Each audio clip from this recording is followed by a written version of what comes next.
Le journal de l'économie avec Pauline Paccard. Bonjour Pauline. Bonjour Julien. On commence avec le G20. Il s'est ouvert hier soir à Los Cabos au Mexique et chacun semble se renvoyer la responsabilité de la crise. Et oui, les Européens sous pression, accusés d'être à l'origine du ralentissement global, ont affirmé par la voix d'Herman Van Rompuy qu'ils n'étaient pas les seuls responsables des problèmes économiques dans le monde, rappelant au passage que la crise, je cite, venait des États-Unis à cause de mauvaises pratiques dans certains secteurs. Voilà pour la mise au point. Pour autant, c'est bien de cette crise de l'euro dont il est question au sommet de Los Cabos. Et face à la dégradation de la conjoncture, les pays du G20 vont appeler à soutenir la croissance.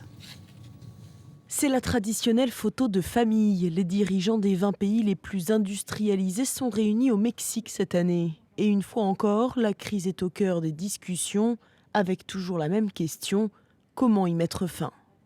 Nous allons déterminer un plan d'action sur le long terme. Un programme que nous souhaitons tous pour nos pays, un programme qui permet de retrouver la croissance, de créer des emplois, de garantir des conditions d'égalité et des opportunités pour la justice. Et même si la Grèce semble être sur la voie du compromis politique, les dirigeants européens restent sous pression car les États-Unis et la Chine craignent toujours une contagion de la crise économique. Il est maintenant temps de s'assurer que nous faisons tous le nécessaire pour stabiliser le système financier mondial et pour éviter le retour au protectionnisme. Mais aussi que nous travaillons ensemble pour garantir la croissance économique et la création d'emplois. Face à cette inquiétude, la chancelière allemande a réaffirmé sa fermeté sur le dossier grec. Bien sûr, nous discuterons avec les Grecs pour savoir si oui ou non la Grèce peut participer plus à l'élan de croissance au sein de notre programme de croissance de l'Union européenne. Mais cela ne change rien aux conditions du plan de rigueur européen, ce programme que nous avons voté au Bundestag. La chancelière allemande s'en tient donc à sa ligne de fermeté, orthodoxie budgétaire et réformes structurelles, un remède anti-crise éloigné de celui de Barack Obama, qui lui prône la relance par la demande et la planche à billets. On jette maintenant un coup d'œil au marché européen à l'ouverture, Pauline. Dans le sillage du G20 et de ses élections en Grèce, bien l'enthousiasme est retombé. Les marchés européens à l'ouverture affichent une très légère hausse. Vous voyez, le CAC est notamment à plus 0,50%. Un léger repli sur les marchés asiatiques à la fermeture pour le coup. Moins 0,75% pour le Nikkei. À noter le Kospi qui a clôturé à l'équilibre. Les marchés qui restent visiblement très inquiets. Et oui, ainsi les élections en Grèce ont permis d'éviter un scénario catastrophe sur le court terme. L'Espagne inspire de moins en moins confiance. Plus de 10 jours après l'annonce du plan de renflouement de ses banques, rien ne semble rendre la confiance au marché. Hier lundi, ces taux d'emprunt à 10 ans ont dépassé à nouveau un record au-dessus du seuil fatidique, si j'ose dire, des 7%. Même scénario pour l'Italie, dont les taux à 10 ans, eux, semblent s'installer pour de bon au-dessus des 6%. L'actualité économique en France, après la victoire de la gauche aux législatives, eh bien, le gouvernement va devoir rapidement entrer dans le vif du sujet. Et oui, depuis l'élection de François Hollande, le gouvernement a pris assez peu d'initiatives, à l'exception de quelques mesures symboliques, comme l'assouplissement de la réforme des retraites. C'est maintenant que le plus dur commence, a dit Jean-Marc Ayrault après la victoire dimanche. La victoire de la gauche, c'est maintenant que les mesures les moins populaires vont apparaître. Premier défi de ce gouvernement, rétablir les comptes publics. Première étape à risque sur l'agenda économique de François Hollande. Mardi 26 juin, publication d'un chiffre clé, celui de la prévision de croissance pour 2012. Le gouvernement table sur une croissance de 0,5%, mais si elle est nulle, comme le redoutent certains, il devra trouver 5 milliards d'euros supplémentaires. La même semaine, jeudi 28 et vendredi 29 juin, rendez-vous crucial à Bruxelles. Conseil européen. Entre François Hollande et Angela Merkel, les sujets qui fâchent seront sur la table. Discipline budgétaire des États, soutien à la croissance, taxes sur les transactions financières, aide aux banques, autant de terrains d'entente à trouver. Lundi 2 ou mardi 3 juillet, la Cour des comptes rend son audit des finances publiques. Le gouvernement connaît déjà les données du problème. Pierre Moscovici a expliqué que si rien n'était fait, le déficit public s'établirait en fin d'année à 5% du PIB, loin des 4,5% promis.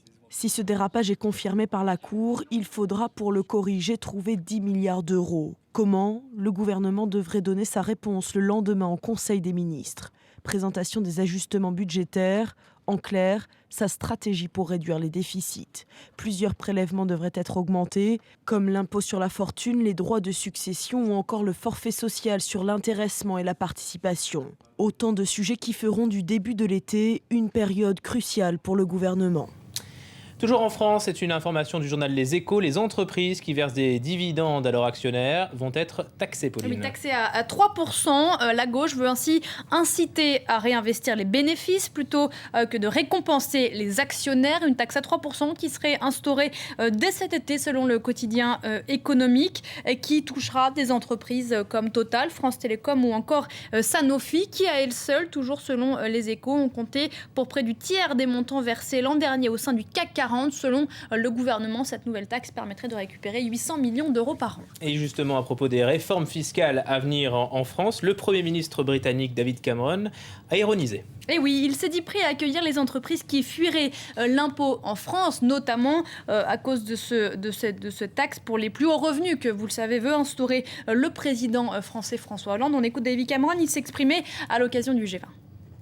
Si les Français appliquent vraiment cette tranche d'impôt à 75%, nous déroulerons le tapis rouge aux entreprises françaises qui viendront payer leurs impôts en Grande-Bretagne.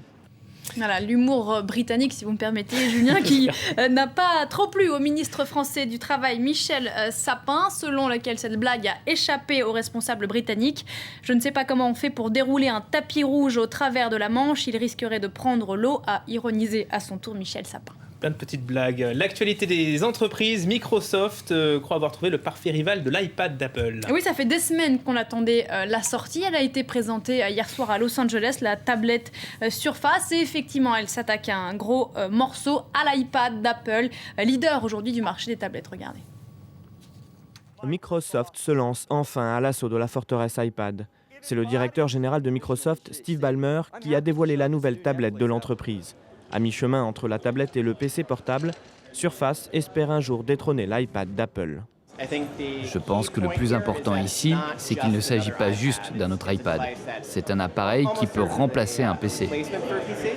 Contrairement à l'iPad, la nouvelle tablette sera équipée d'un port USB et d'une housse faisant office de clavier.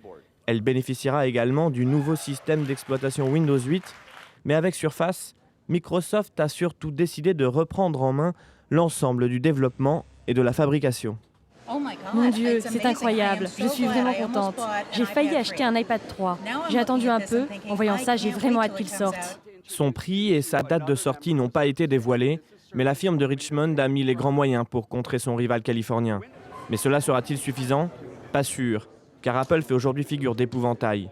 RIM et Hewlett-Packard ont tenté l'aventure l'année dernière et se sont retrouvés avec des millions de dollars d'invendus. Voilà, vous savez tout pour l'économie. Merci beaucoup Pauline Paccard d'être venue. Tout de suite, la météo internationale. Vous retrouverez ensuite Elisabeth Alain pour le journal de 9h30. Très bonne journée.